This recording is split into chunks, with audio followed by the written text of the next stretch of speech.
Hello, everyone. Give me just a second to go ahead and get everything situated here. Make sure we are streaming. Make sure you guys can hear me.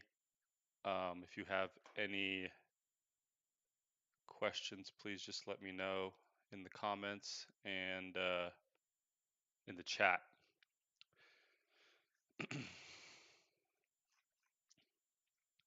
All right, so we'll go ahead and get started. I think everything is working correctly. If not, just drop me a message.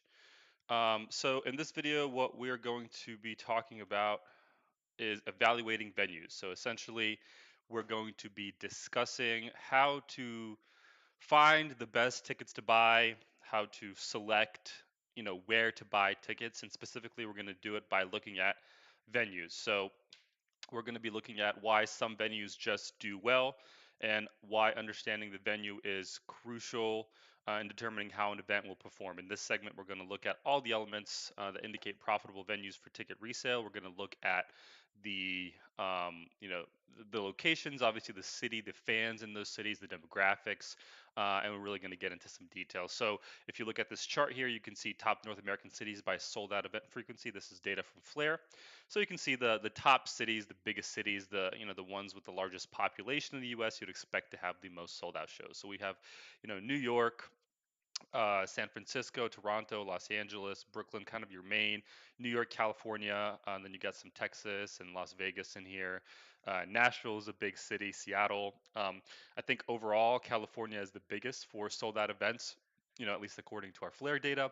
But New York is, I would say, probably the largest live event city. So jumping into it, you can buy tickets for an event based solely on the venue. So you just need to know if an event frequently sells out. This is something that you learn over time. What determines whether or not a venue sells, consistently is based on, how does that venue perform previously? What's the location of the venue? And does it generally just perform well by looking back, at previous shows? And that's really the biggest one, is just looking, how does it sell out other similar events? So, an event does not need to necessarily sell out for you to do well. So, for example, good seats could sell, and you could resell those. If there's still some like, you know, fifth, third row, or like third section tickets remaining. When I say sell out, I don't necessarily mean the event has to fully sell out. I mean the event has to perform well on the resale market. So just keep that in mind. Um, Enterprise members can check the sold out tab, like I was showing you in that graphic earlier, and you can see the top movers and the sold out tab. So essentially, that's letting you know, hey, these are the events that are moving a lot of inventory. That's one way to check which venues are selling well that you might not be aware of.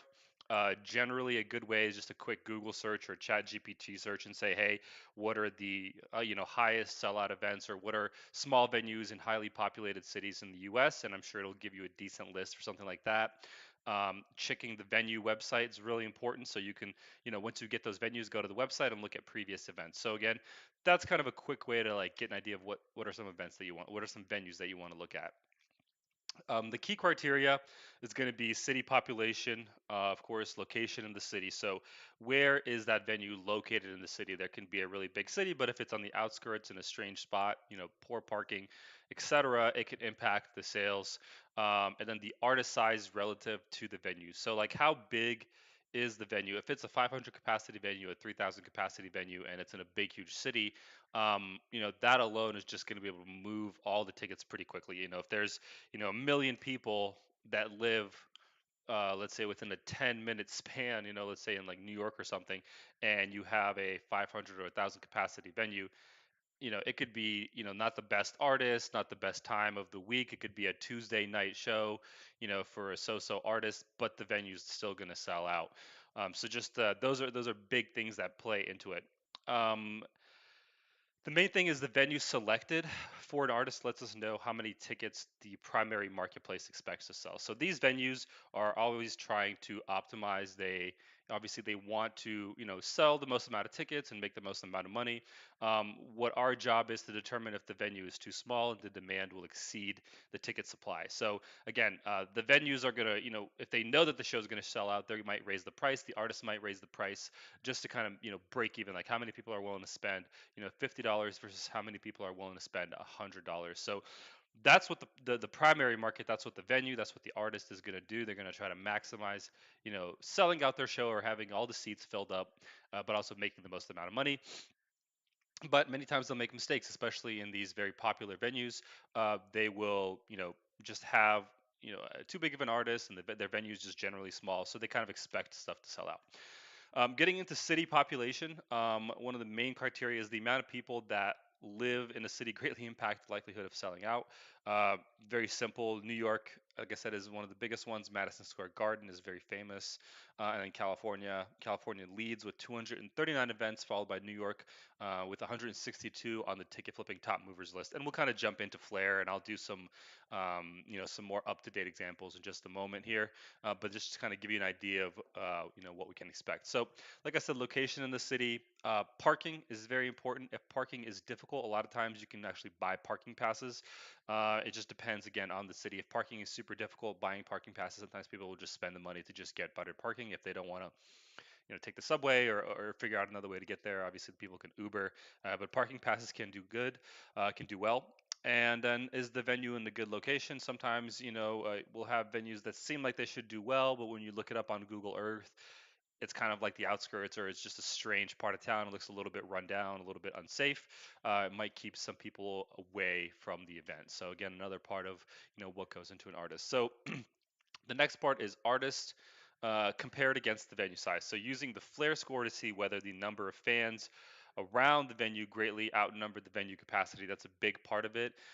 So the Flair score, what the Flair score is looking at is the amount of Spotify listeners, Google searches, all of those things to try and understand how many fans are actively listening or interested in this artist within a 50 to 100-mile radius of the venue. So within, a 50-mile, let's say like a 30-minute to an hour drive, maybe a little bit more. And we're trying to understand how many of them are actually going to make that drive. So we say, okay, we have, 10,000 fans. The venue capacity is 1,000.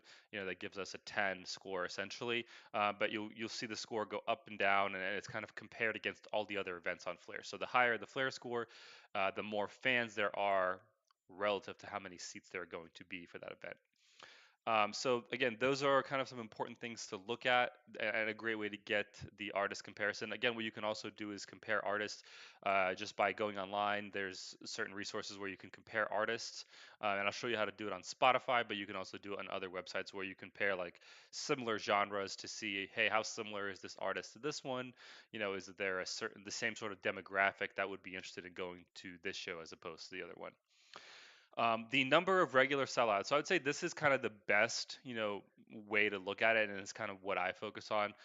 So check the venue website. A lot of people just go to Ticketmaster, and Ticketmaster has all the events, but you can also go directly to a venue's website. So if you're on Ticketmaster, you can search, for a specific city or artist or venue. It'll have the artist, the venue name somewhere in there, and then you can just, put that in Google and compare the venue, look at the venues, shows, all of them. And you can do it on Ticketmaster as well by looking at the venue, but I find going to the actual website a little bit easier to understand a lot of times. So, for example, here we have the 930 Club, and I'll show you kind of an example, about what we see here for like during November.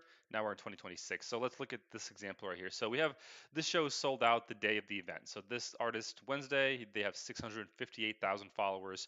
They're sold out as of not Wednesday, but as of the day of the event. So the event is sold out. Now, looking at this other artist, also, for the 930 Club, somewhere further down, 12 days out. So this is sold out. There's tip 2 days, both sold out at 10 p.m. So late night shows, but they're still sold out. Is that a Friday and again Saturday? So they have a 6 p.m. Saturday show and a 10 p.m. Then 12 days out, and this has 300,000 more followers. So we can see on Spotify they have 300,000 more followers, and the show is not yet sold out. So what we can do now is we can check the secondary market. So check StubHub, Vivid Seats, whatever marketplace you want to check. Generally, StubHub's going to be an easy one, and see, what are the resale prices doing, both for this artist but also for this one, to see, okay, it's sold out, but are they reselling for a profit? I don't know what the prices were for this guy. Let's say, the get-in prices were, $80. Are they selling for, they selling for 120? Are they selling for more now? Obviously, it's the day of, but it's just an example. This is what I would do. And then for this artist, again, look at is there any resale tickets currently listed? What are they selling for over face value? And then do you go ahead and buy some face value tickets if you still have time? So 12 days out is not a lot of time between, when you buy tickets and when the show is, but if the show is going to sell out most likely, or you can get those quickly uploaded to Listed or StubHub and go ahead and sell your tickets, it still makes a lot of sense to do these last minute flips. A lot of brokers, a lot of our members do very well with these quick last minute, even the day of shows. But definitely be careful if you're doing kind of like closer than a week out for shows, just so you don't get stuck with tickets. We cover a lot more of that in our actual course, but just keep that in mind. Moving on from there, we have another example. So 23 days out, the show isn't sold out and has 9 million monthly listeners. So sold out as of the day of the event, almost 700,000 monthly listeners. Here we have Avery Anna with almost 9 million listeners. So, 9 times as many listeners. Huge discrepancy here. 23 days out, but it's not sold out. Same venue. Um, this almost seems like a home run. Again, always check the basics. Check, the Ticketmaster, uh, the StubHub pricing. The tickets maybe are very expensive, so check, like, if these were like $50 tickets and these get-in tickets are like $200. Okay, well, it has 9 times the amount of listeners, but there are 4 times the cost in the tickets. So that to keep in mind, the get-in pricing from the primary, or from directly from Ticketmaster. So just keep that in mind. But this looks like an event that will likely do well. So now we have some example top venues, and we're going to look at some of these. I have some of these pulled up in Chrome, and we're not going to look at these in too much detail, but you can kind of pause this if you want to look at it. And this is according to the Flair sold out event tab over the past couple months. It's not all the time. This list will change, but just to give you an idea, you can pause this, and then we have the top cities, and then learn your local venues. So knowing your local venue is going to really help you out. A lot of brokers get started just focusing on specific venues in their city, and they do very well. Knowing your age distribution, the wealth, the average citizen, your ethnicity. If you're, in a heavily Hispanic area of the country, let's say Texas, Florida, things like that, even California, you're going to want to focus more on those kind of artists. If you're like in New York, or they're very mixed, so you can kind of have everything. But is there a big EDM scene? For example, Colorado is very big with EDM. Even some areas in Florida are big for that kind of event. Chicago, there's some scenes where certain kinds of music, tends to overperform, and again, that's kind of what you want to target. And these things are things that you learn over time, but those are just your general tips for how to understand your local venues and then how to buy tickets specifically, for venues. So let's go ahead and look at some actual examples now. So I have Flair pulled up. Just we can look at pre-sales today, but really the main thing we want to do is actually want to go in to the. So we have 104 pre-sales today. Sort by popularity. We got Chris Stapleton is on sale today. That's pretty big. Let's just go ahead and take a look at this. We have the pre-sale code here. So we'll go ahead and open this up. It's probably a City Card pre-sale. Unlock. Okay. So we'll look at this event, look at the pit section. Again, this is not specifically based on the venue. This is just the top pre-sale of the day. So I just kind of want to take a look at it. It's selling pretty well, like a third of the venue. The event is 263 days out.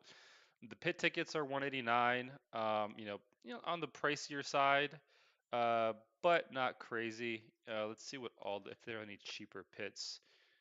Yeah, they have reserved 120 at 464. So yeah, that it can be the pit, and you could think they're 189, but then they go to that. So that shows them they're feeling fairly confident in the 189 selling out. But I guess let's just keep moving on. Let's go ahead and go to the 9:30 club. So we'll go here and go to shows, and we'll start scrolling down here. So upcoming shows. This event is today. Okay, so this event is today, and Dell Water Gap. So we'll go ahead and search Dell Water. I don't know if that's the actual name of the artist, but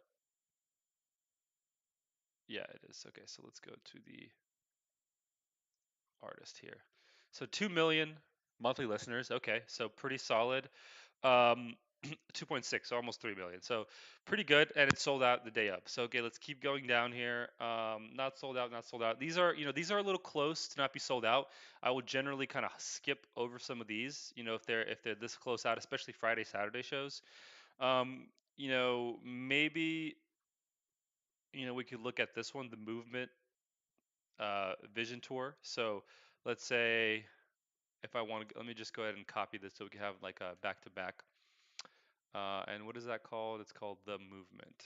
Again, it's kind of hard to find some of these artists. Believe this is it. Yeah. So a million listeners.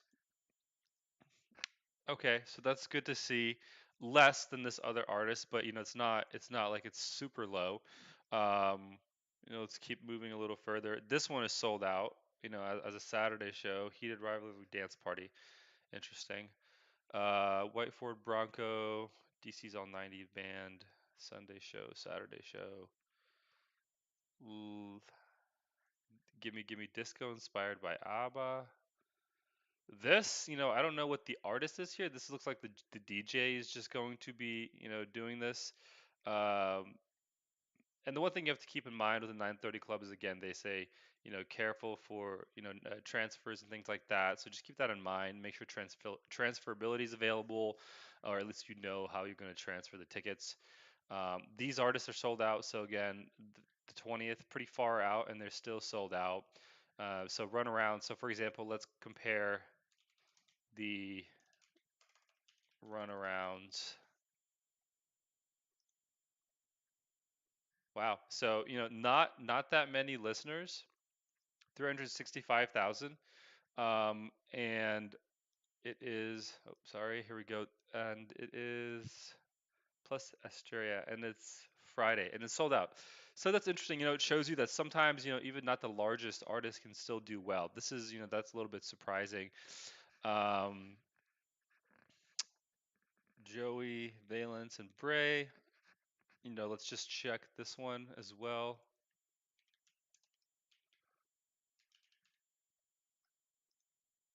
We go here, 4 million. Okay, so this looks pretty solid to me. They have a top song with 179, but it's not a one hit wonder. They have songs that have, multiple songs that have in the multiple tens of millions, so 24 million, 10 million. So this artist, again, I would take a look. So what we could do now is, okay, so we're interested in this event. So why don't we, and this actually, I'm sorry, this actually sold out. It's not the best example, but let's just go ahead and check this event on StubHub and see how this event is doing for the 930 Club. And what was that date? It is Saturday, February 21st. I forgot I didn't have my camera on for this whole call, but that's all right. We'll go ahead and go to February, where is it? Saturday 21st.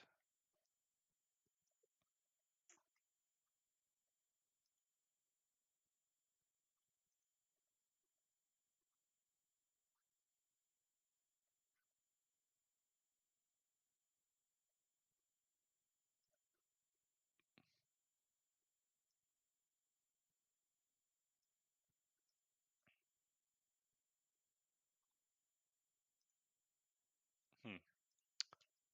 Not sure why it's not. We're looking at the February tickets here. For some reason, it's not even listed on StubHub. So let's see if we can go to Vivid. That's a little bit odd. So just keep that in mind, if you're seeing, um, they have to obviously be listed on the secondary for you to sell. So February, 21st. So here it's available here. I'm not really sure. They have they have two dates on Vivid, which is, oh, that's the parking. Okay.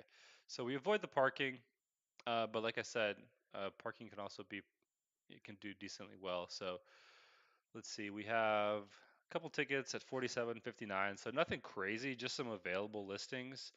Um, Not sure why it wasn't listed directly. And let's see, there is some primary tickets directly on Ticketmaster still available. But even though it says sold out on the website, it looks like there's still, a couple tickets here. So for GA. Okay. So, these might do pretty well. Keep in mind these are non-transferable, so you'll probably have to transfer them a different way, like SMS Pass or one of those other services that allows you to transfer Secure My Pass, things like that. Um, but otherwise you can kind of avoid the non-transferables if it's not available. And then let's go ahead and look at the Bowery. Same thing. We'll look at some similar events here. So we have uh, Greg Freeman sold out the Lemon Twigs. Again, this guy was sold out at the 9:30 as well. It's a great way to kind of get an idea. This is a Tuesday show and a Wednesday show, so generally, try to go for weekends. But let's just go ahead and see his popularity size. So 5 million, pretty solid. Lemon Twigs.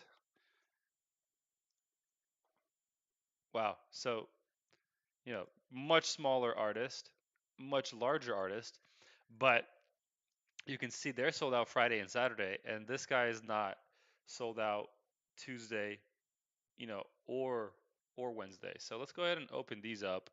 And these are just, 10 days out right now.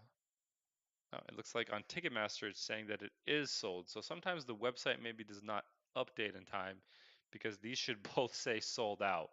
That's why you want to check as well on Ticketmaster because you can see them here, but obviously ultimately check out here. So yeah, that's why it didn't make any sense because they are sold out. So that looks like a mistake on their on their website. It's kind of annoying to see that. But let's go ahead and check this date on StubHub and see if these are available for transfer as opposed to the other ones. So Bowery Ballroom, I think that's what we were looking at. Yep.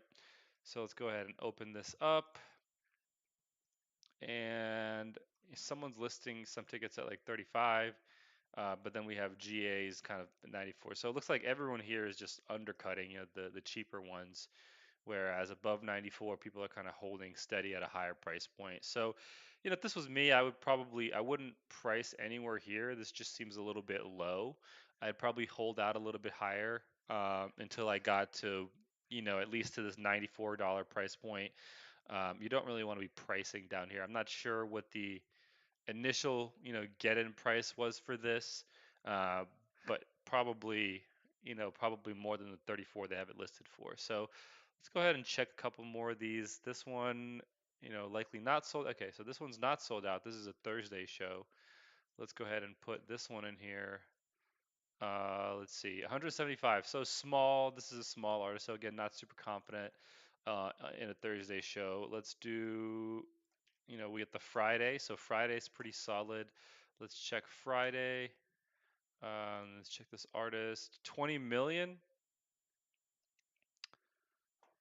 I mean, I'm surprised this is probably going to be one of those where it's already sold out as well. Yeah. Yeah, so this looks like the Bowery doesn't really check their stuff quite as quickly. So maybe, for this one actually check the Bowery Ballroom directly, directly on here. So let's see what it does if I Yeah, see, it doesn't say sold out. It just says fine tickets. Strange. Yeah, so just keep that in mind. You definitely want to check through them and make sure there is actually inventory available. Let's check agriculture. Quite a quite the name there, but we'll check it. Tiny, a little concerning. I would probably just steer clear of that. That's too small for me to feel comfortable. Lee Fields again seems a little bit, I don't really know the demographic. Maybe this will sell out. I don't know how much people are willing to pay. I'm not sure the kind of music. Again, I try to stick to stuff that I'm a little bit more familiar with. If we keep going, this looks, Tyler Brandon, Friday. Let's see how many he has here. Should probably just check. 3 million. Okay, so this looks better. And again, what are the chances this is also sold out? Yeah. So The Bowery, is not super reliable. I think you're better looking out further ahead. So Luna has three back-to-back shows. So we got Friday, Saturday. So what if we open up, all three of these? If they have multiple shows like this, they probably expect the shows to sell out. So like Thursday has tickets. The Saturday sold out. Okay. Would I buy for this? There's still 133 left, and there are still 163. So it's possible that all these shows will sell. But what I'm just gonna do is let's try Luna. I'm not sure if that's gonna even come up properly on a search, but let's just do Luna and Bowery Ballroom. Three dates. We'll go ahead and open up these three back to back. We got $61 listing, $70 listing, $65 listing. So again, not a lot of, actually no, there's a good amount of inventory here. Um, yeah, there are some people definitely still holding in this, and it's still pretty far away. So you can see some people are, essentially doing very similar things where they're looking at this inventory and they're saying, okay, I'm gonna buy some, and this event looks pretty hot. There are three shows, so I would just, again, I would be careful with the three shows because, it's 700 tickets, but um, with three shows, it's more so like 2,100 tickets. So just keep that in mind. You're dealing with more inventory than you actually expect. So just keep that in mind. But I think we'll go ahead and wrap it up with that in terms of like researching based on the venue. You get the idea. Essentially, what we're looking for is an outlier where there are good examples of stuff that's not sold out yet, but the inventory, but the popularity on like Spotify, and I think there's like artist comparison or similarity. Sorry, my spelling there, but yep, spell check. So I think there is the music map. So this is a great way. Let's just do Jonah Kagan just as an example. And this is kind of a great site I've seen and personally used, but it just lets you know similar artists based on kind of how far away they are. So it looks messy, but it gives you an idea of like how similar the listeners to these artists are, and it's a great way to compare, even to discover music, but it's a great way to compare similar artists. So something maybe you could take a look at, just to get an idea of like what kind of audience would like this sort of music. And again, this will also help you with selecting the venue. So again, thank you for watching. We'll go ahead and wrap it up here. If you have any questions, you can send us an email, mail@ticketflipping.com. Also, if you would like to join the group, I think we're going to do a special promotion under this. Um, I don't exactly remember what the promo was, but let me go ahead and check here. I think we're going to do 50% off your first month or something like that. So let me go ahead. Let me check here.